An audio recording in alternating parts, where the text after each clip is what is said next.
हमारी आज की कहानी एक बड़े शहर से शुरू होती है और ये कहानी दो लड़कियों पर आधारित है। पहली लड़की का नाम निसा है जो अपना चेहरा ठीक कर रही थी। निसा के पास बड़े बड़े तरबूज थे जिनका जरूरत पड़ने पर निसा जरूर इस्तेमाल करती थी। चेहरा ठीक कर वो जैसे ही बाहर आती है तो उसका सामना विल्मा से होता है। दोनों इस समय एयर स्कूल में थीं और दोनों ही प्लेन उड़ाना सीख रही थीं। प्लेन में सबसे पहले विल्मा बैठती है और फिर निसा। विल्मा को लग रहा था कि निसा उसे प्लेन उड़ाना सिखाएगी, जबकि निसा को लग रहा था कि विल्मा सिखाएगी। दोनों आज ही एक दूसरे से पहली बार मिली थीं, इसीलिए दोनों के बीच ये गलत फहमी हो गई थी। बातें करते करते दोनों ने प्लेन चालू कर दिया, जिसके बाद प्लेन हवा से बातें करने लगा था। हवा में आकर निसा कहती है कि मैं आज पहली बार हवाई सफर कर रही हूँ। उसकी बात सुनकर विल्मा कहती है कि मैं भी आज पहली बार हवा में सफर कर रही हूँ। एक दूसरे की बात सुनकर वो दोनों जल्दी ही सब समझ गईं, जिसके बाद वो दोनों डर कर चिल्लाने लगती हैं। दोनों ने बातों बातों में प्लेन उड़ा तो लिया था, लेकिन दोनों को ये नहीं पता था कि इसे नीचे कैसे उतारें। थोड़ी ही देर बाद प्लेन एक गोल्फ के मैदान में आकर गिरता है। गिरने के कारण प्लेन तो टूट चुका था, लेकिन दोनों लड़कियां बाल बाल बचती हैं। अब कहानी को गुनाहों के सरदार की तरफ लेकर चलते हैं, जिसे लोग दादा कहते थे।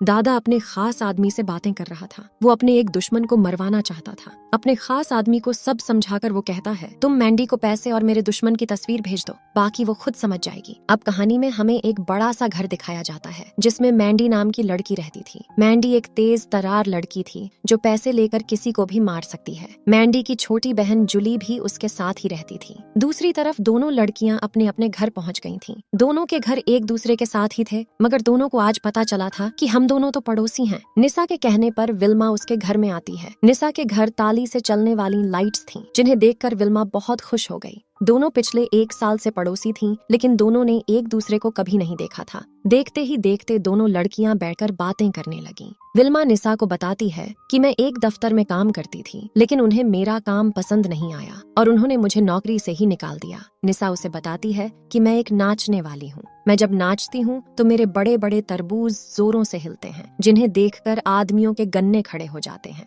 इतना कहकर वो विल्मा को अपना अजीब सा नाच दिखाने लगती है और विल्मा को उसका नाच अच्छा लगता है। निसा के नाच के बाद विल्मा भी नाचने लगी। उसे थोड़ा बहुत ही नाचना आता था और उसका नाच देखकर निसा भी खुश हो गई। अब दोनों लड़कियां फिर से बातें करने लगती हैं और इसी दौरान उनका ध्यान आज के पेपर पर जाता है। इस पेपर में एक इश्तिहार छपा था, जिसमें लिखा था कि एक क्लब में 2 नाचने वाली लड़कियों की जरूरत है। उधर अफसर विल एक मुजरिम से माफिया दादा के बारे में पूछताछ कर रहा था। विल के साथी का नाम जॉन था और वो भी मुजरिम से पूछताछ करने लगता है। पूछताछ के दौरान मुजरिम उन्हें बताता है कि मुझे दादा के ठिकाने के बारे में तो कुछ नहीं पता, लेकिन मैं इतना जरूर जानता हूँ कि उसका खास आदमी आज क्लब में आने वाला है। अब कहानी को क्लब की ओर लेकर चलते हैं, जिसके मालिक का नाम हेनरी था। दादा इसे ही मरवाना चाहता था और इसी काम के लिए उसने मैंडी को पैसे भेजे थे। क्लब के बाहर दादा के खास आदमी भी पहुंच चुके थे, ताकि हेनरी की मौत वो अपनी आंखों से देख सकें। निसा और विल्मा भी इसी क्लब में पहुंच चुकी थीं। हेनरी के क्लब को 2 नाचने वाली लड़कियां चाहिए थीं और उसी का इश्तिहार पढ़कर वो दोनों यहाँ आई थीं। क्लब के दफ्तर में मैंडी भी पहुंच चुकी थी और वो आते ही नाचने लगती है। हेनरी को लगा कि वो नाचने वाली है, लेकिन मैंडी मौका देखकर उसे जान से मार देती है। उसकी मौत के कुछ ही पलों बाद निसा और विल्मा भी जल्दी जल्दी दफ्तर में आ जाती है, जिन्हें देखकर मैंडी जल्दी जल्दी छुप जाती है। दोनों लड़कियां हेनरी को अपना नाच दिखाने आई थीं, इसीलिए वो आते ही नाचने लग जाती हैं। उनका नाच देखकर जब हेनरी कुछ नहीं बोलता तो दोनों उसके पास पहुंच जाती हैं। निसा को लगा कि हेनरी उसके तरबूज देखकर कोमा में चला गया। वो उसे कोमा से जगाने की कोशिश करती है और तभी हेनरी का मैनेजर अंदर आ जाता है। हेनरी को लड़कियों के साथ देखकर वो वहाँ से चला गया। उसके जाते ही हेनरी का सिर ऐश ट्रे में गिरता है, जिसके साथ ही उसके वालों में आग लग जाती है। निसा आग बुझाने की कोशिश करती है, लेकिन गलती से उसने हेनरी पर दारू फेंक दी, जिस कारण आग और भड़क गई। हेनरी का हाल देखकर दोनों लड़कियां डर के मारे दफ्तर से भाग जाती हैं। उन्हें भागते हुए अफसर विल और जॉन देख लेते हैं, जो अभी अभी क्लब के बाहर पहुंचे थे। दादा के खास आदमियों ने भी उन्हें देख लिया था। वो उन दोनों का पीछा करने लगे ताकि उन्हें अगला काम दे सकें। इसी बीच हेनरी का मैनेजर बाहर आकर चिल्लाने लगा कि 2 लड़कियों ने मेरे मालिक को रगड़ दिया।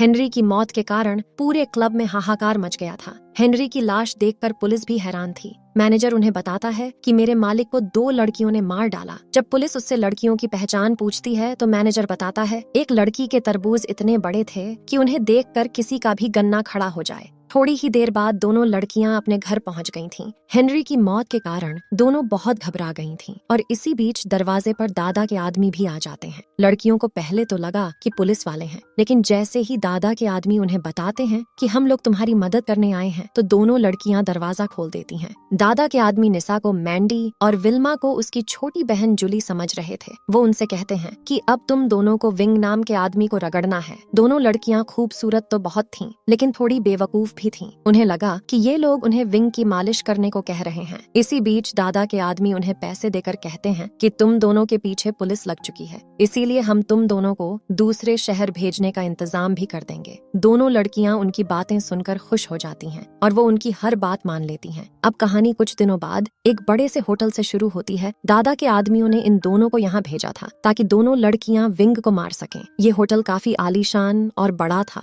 जिसे देखकर निसा और विल्मा हैरान हो जाती हैं। मैंडी और उसकी बहन जूली भी इसी होटल में पहुंच चुकी थी। मैंडी यहाँ निसा और विल्मा को मारने आई थी, क्योंकि उसे लग रहा था कि जब उसने हेनरी को मारा था तब निसा और विल्मा ने उसे देख लिया था। रात होते होते दोनों लड़कियां तैयार होकर होटल में घूमने लगी थीं। निसा के बड़े बड़े तरबूज देखकर कई आदमियों के गन्ने खड़े हो चुके थे। मैंडी और जूली भी उन दोनों पर नजर रखे हुई थीं, ताकि मौका मिलते ही वो उन्हें मार सकें। विंग को खोजने के लिए निसा और विल्मा अलग अलग हो जाती हैं, और इसी बीच विंग का आदमी निसा तक पहुंच जाता है। निसा उसे बताती है कि मैं विंग को खोज रही हूँ ताकि उसकी रगड़ कर मालिश कर सकूं। विंग के आदमी को लगा कि विंग उसके तरबूज निचोड़ने वाला है, और यही सोचकर वो उसे विंग के पास ले आता है। विंग का आदमी जैसे ही बाहर आता है तो मैंडी उसे मार देती है। वो उसे निसा का साथी समझ रही थी, इसीलिए उसने उसे मार डाला था। अंदर निसा और विंग बातें कर रहे थे, जबकि बाहर मैंडी और उसकी बहन जूली विंग के आदमियों की धुलाई कर उन्हें मार रही थीं। इसी दौरान पुलिस अफसर विल और जॉन भी अपनी टीम को लेकर होटल में पहुंच चुके थे। उन्हें अपने खबरियों से पता चला था कि निसा और विल्मा इसी होटल में रुकी हुई हैं, इसीलिए वो यहाँ आए थे। पुलिस को होटल में देखकर विल्मा छुप जाती है। पुलिस और अपने आदमियों की लाशें देखकर विंग भी सतर्क हो गया था। उसे लगने लगा कि निसा भी पुलिस वालों के साथ मिली हुई है, इसीलिए वो निसा को साथ लेकर भागने की तैयारी करने लगा। पुलिस निसा का पीछा कर रही थी, जबकि विंग को लग रहा था कि पुलिस उसके पीछे लगी हुई है।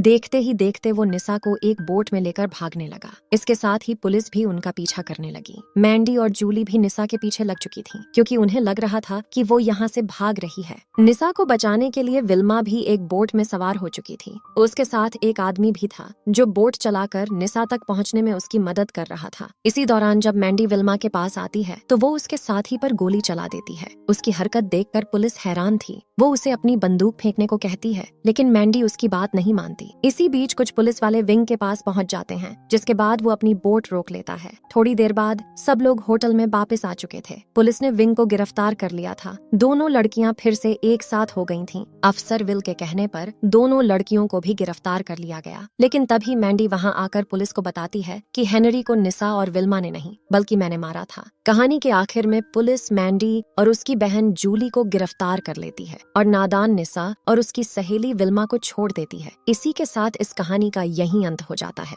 हमारी वीडियो देखने के लिए बहुत बहुत धन्यवाद। अगर आप ऐसी ही वीडियोस के दीवाने हैं तो प्लीज मेरे चैनल को जरूर सब्सक्राइब करें। मिलते हैं अगली वीडियो में, तब तक के लिए नमस्कार।